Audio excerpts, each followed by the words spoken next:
Sebentar lagi lebaran nih. Pasti udah nggak asing lagi kan sama pemandangan ini? Jasa penukaran uang baru di pinggir-pinggir jalan. Praktis banget ya. Tapi pernah nggak sih kita berhenti sejenak dan mikir, transaksi yang barusan kita lakuin ini sebenarnya layanan yang ngebantu atau jangan-jangan dosa? Nah, ini dia pertanyaan utamanya. Waktu kita ngasih uang lebih ke abangnya, itu kita lagi bayar jasa atau kita justru tanpa sadar lagi tergelincir ke praktek riba? Yuk kita coba bedah bareng-bareng dilema ini, kita lihat apa kata sumber-sumber fikih. Oke, untuk bisa jawab pertanyaan tadi, kita perlu paham dulu satu prinsip dasar yang jadi akarnya. Konsep dalam fikih Islam yang namanya riba fadl. Gini deh cara gampang buat mahaminnya. Dalam fikih, riba fadl itu terjadi waktu kita nuker barang yang sejenis, contohnya ya, rupiah dengan rupiah. Tapi nilainya beda. Aturan dasarnya simple, uang itu nggak boleh beranak dalam transaksi tukar-menukar yang sifatnya langsung. Coba lihat bebanya di sini. Di sisi kiri, kita tukar 100.000, dapatnya cuma 90.000 uang baru. Nah, ini jelas banget masuk kategori riba fadl.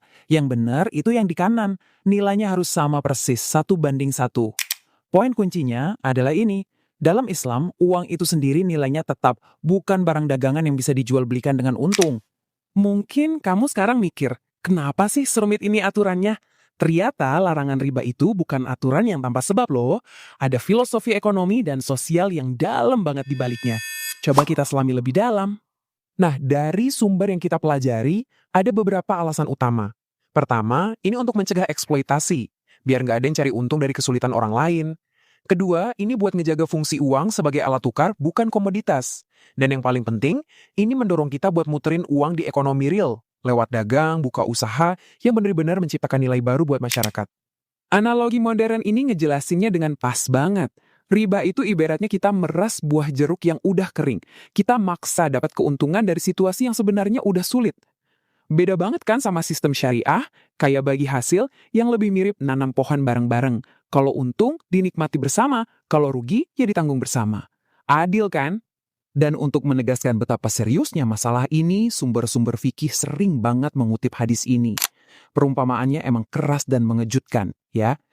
Tentu ini bukan buat diartikan secara harfiah, tapi sebagai pengingat betapa merusaknya riba itu. Bahkan dalam bentuk yang kita anggap paling sepele sekalipun.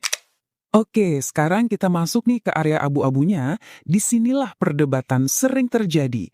Gimana kalau uang tambahan yang kita kasih itu niatnya bukan sebagai selisih tukar, tapi murni sebagai upah atas jasa? Perhatiin deh, gimana niat atau akad di awal itu jadi penentu segalanya. Kalau kita melihatnya sebagai jual beli uang, hukumnya jelas haram. Tapi kalau akadnya kita ubah jadi sewa jasa atau ijarah, artinya kita bayar upah atas waktu dan tenaganya, hukumnya bisa berubah jadi boleh.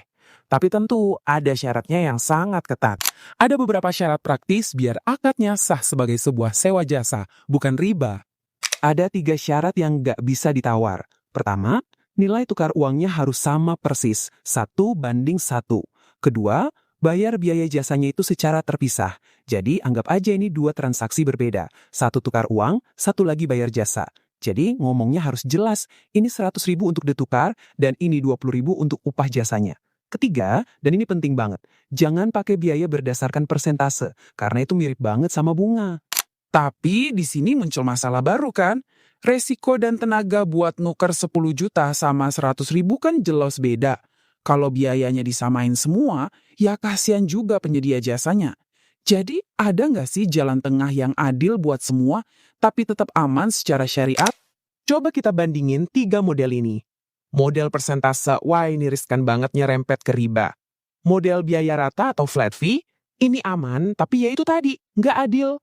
Nah, para ahli fikih menyarankan solusi ketiga yang paling ideal, tarif berjenjang.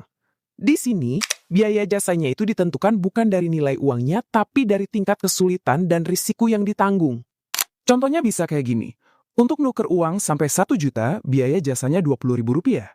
Tapi untuk jumlah di atas itu, yang butuh waktu dan risiko lebih, biayanya naik jadi Rp50.000. Nah, logikanya jadi lurus kan? Kita itu bayar layanannya, bayar risikonya, bukan bayar persentase dari nilai uangnya. Ini solusi yang aman sekaligus adil. Jadi kesimpulannya gimana buat kita? Pertama, jalur paling aman itu ya selalu yang resmi, lewat Bank Indonesia atau bank-bank lain. Kedua, Kalaupun terpaksa pakai jasa di luar, pastikan dari awal akadnya jelas. Sewa jasa bukan jual beli uang. Dan tips paling jitu, jangan mepet. Rencanain penukaran uang dari jauh-jauh hari biar nggak panik. Pada akhirnya, pelajaran dari kasus tukar uang lebaran ini berlaku untuk semua hal dalam hidup kita. Inti dari setiap transaksi kita, mau besar atau kecil, itu ada di kejelasan niat dan akadnya. Jadi, pertanyaan ini bukan cuma untuk momen lebaran aja, tapi untuk setiap transaksi kita. Sudah jelaskah akad kita?